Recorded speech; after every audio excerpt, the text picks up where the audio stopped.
হ্যাঁ, অপেক্ষা। নিকোটিনের দুয়ার আড়ালে ভেতরের পড়ে যাওয়া হৃৎপিণ্ডের আত্মচিৎকারের পরে তাকে আমার করে পাওয়ার অপেক্ষা। কিন্তু না, সে আর ফিরে আসেনি।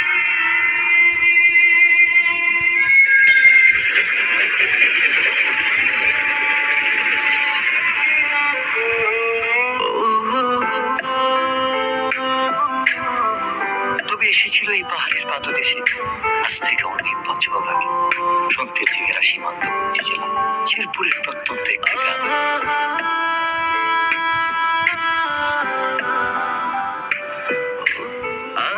কে এই অতিথি, কে এই কিশোরী, কে এই মায়াবিনী?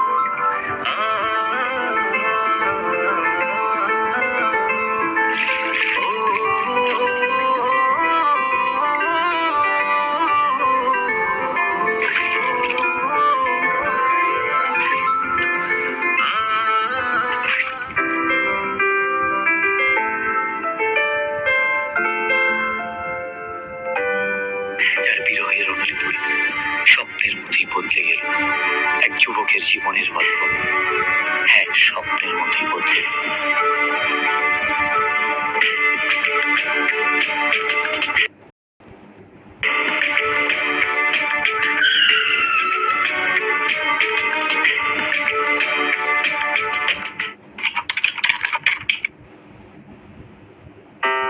খেলাধুলা আর ঘোরাফেরাতে বিভোর হয়ে থাকা ছেলেটার জীবনেও এসেছিল প্রেম।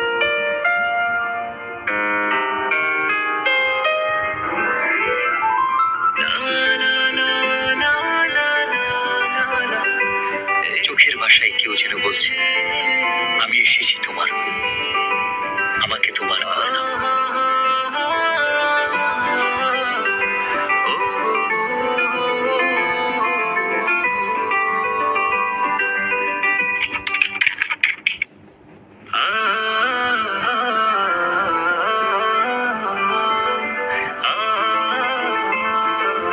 যার সন্ধানে দিন থেকে রাত, সকাল থেকে সন্ধ্যা, কেবল এক পলক দেখার ইচ্ছা। সে এক লজ্জা।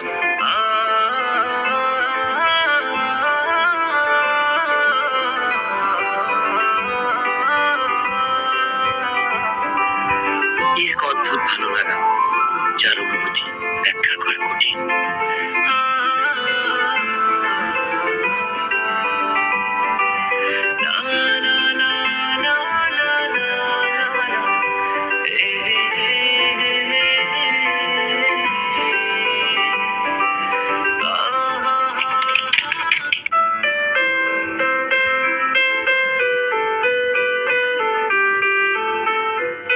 বারবার ফিরে আসি অদ্ভুত একটা টান।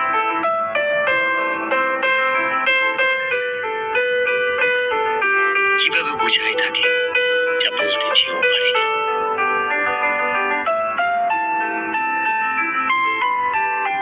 আপু, ওই ছেলেটা কে? ও ও তো আমাদের এলাকার বিল্লাল ভাই। উনি কি প্রতিদিনই এদিকে আসে? না, ভাইয়া তো এদিকে আসে না।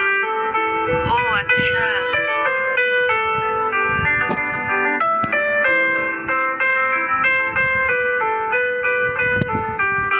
অপেক্ষার প্রহর যেন কাটছেই না। বলতে ইচ্ছে হয়, তবে সুযোগ নেই কাছাকাছি আসার।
যাকে আমি লিখে রাখতে চাই মনের দরজা,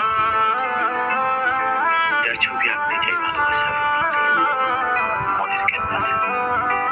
তুমি সেই রমণী যে আমার ঘুম কেড়ে নিয়েছো।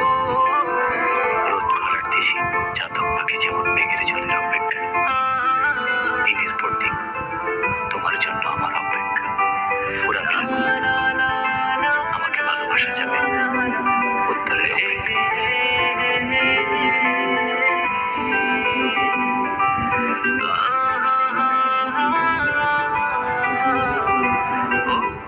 ভর দুপুরে অপেক্ষা, কৌতূহল, উৎকণ্ঠা, অস্থিরতা, মনের দরজায় কেউ বুঝে গলা নেড়েছে।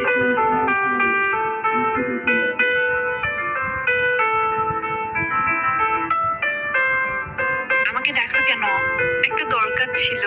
কি দরকার? এই চিঠিটা ওর কাছে দিতে পারবা? ওটাকে? ওই যে ছেলেটা আসে। ও আচ্ছা, বিল্লাল ভাই। আচ্ছা দাও। বিল্লাল ভাইয়ের কাছে তো পৌঁছে দিতে পারবো না, কিন্তু ভাইয়ের সাথে যে ছেলেটা থাকে নুসান, ওর কাছে পৌঁছে দিতে পারবো। আচ্ছা, যেভাবেই হোক চিঠিটা পৌঁছে দিও। আচ্ছা। আচ্ছা, ঠিক আছে।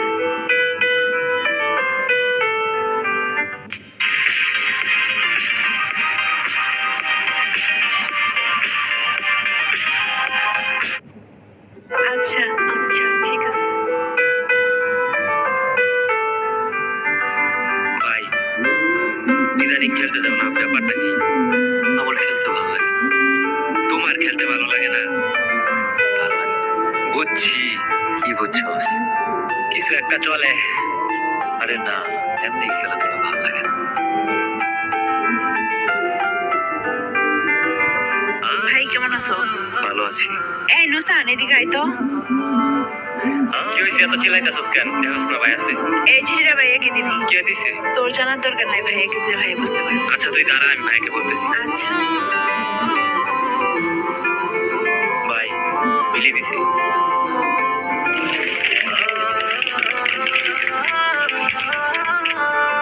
আমিও প্রথমবারের মতো চিঠি লিখলাম, যার ভাবনায় শুধু আমিই থাকি, যে আমার জন্য পাখির মতো ছটফট করে, যার কল্পনা এবং বাস্তবে মনের দরজায় আমিই করা নারী।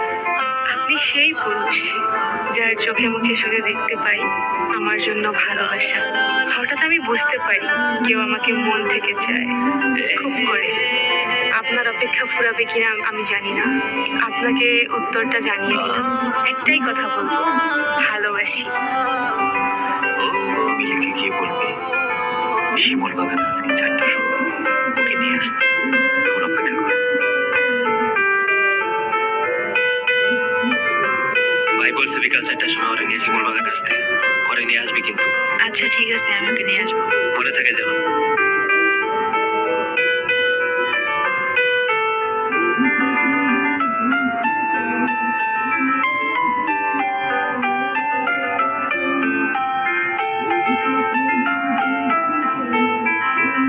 আচ্ছা তুই থাক।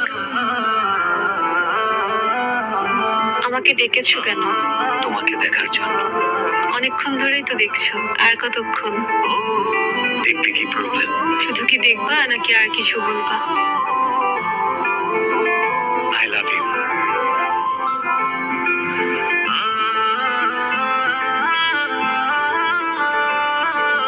আমি কিন্তু আমার উত্তরটা পাইনি। এটা আমি আমার কাছে সারা জীবন রেখে দিব।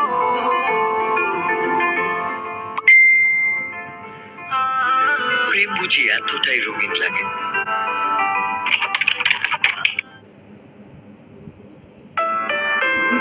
তবে রঙিন দিনগুলো হারিয়ে গেল কুয়াশা ভেজা সকালের ন্যায়। কে জানতো এই দেখাটাই হবে শেষ দেখা?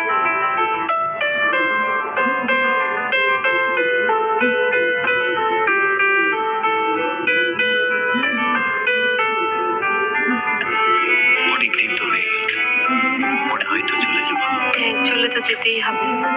আর কি ফিরে আসা যাবে না? এসে কি হবে? আমার জন্য আসবো, পারবো না?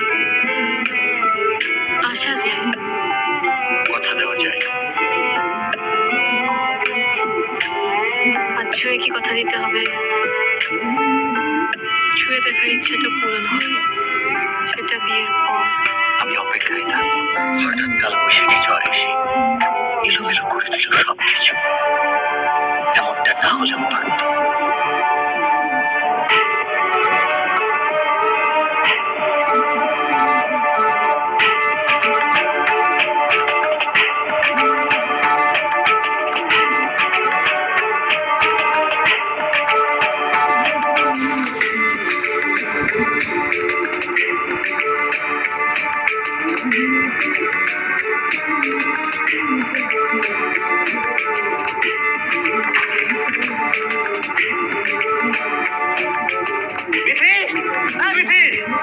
কি হয়েছে, চিল্লাচ্ছ কেন?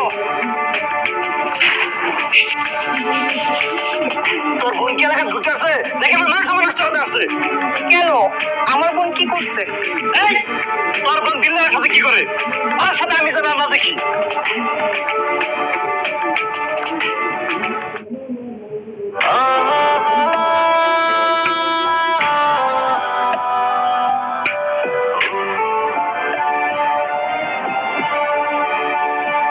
আচ্ছা তাহলে তুমি থাকো, আমি যাই।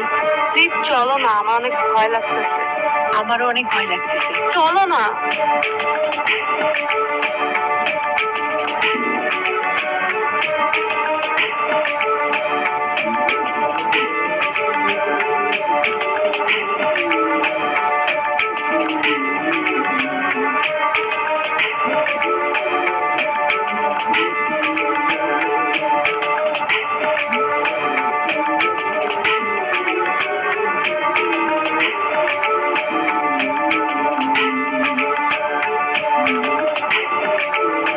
তোকে যেন আর কারোর সাথে মিশতে না দেখি, আর কালকে সকালেই তুই চলে যাবি।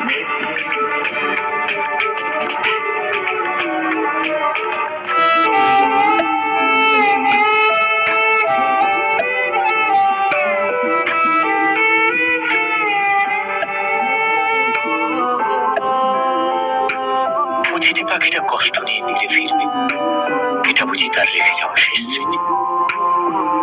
চোখের জলে লেখা যে চিঠি, সেটা শুধু একটা কাগজ নয়, হৃদয় গহীনে জমানো কথার উন্মোচন।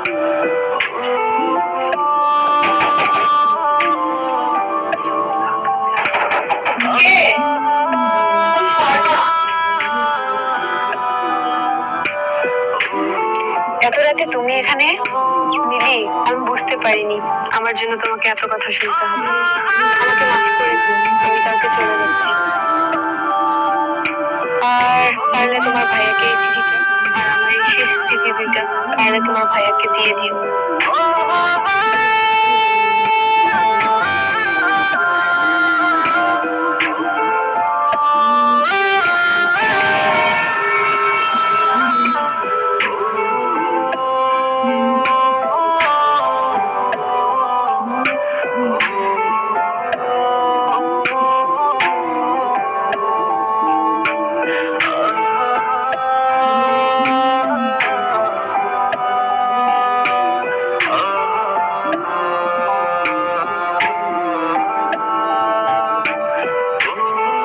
রঙিন চিঠিতেও রঙ নেই, আছে কাছ থেকে দূরে যাওয়ার কোনো একটা ভয়ানক গল্প, যে গল্পের শেষ হবে না।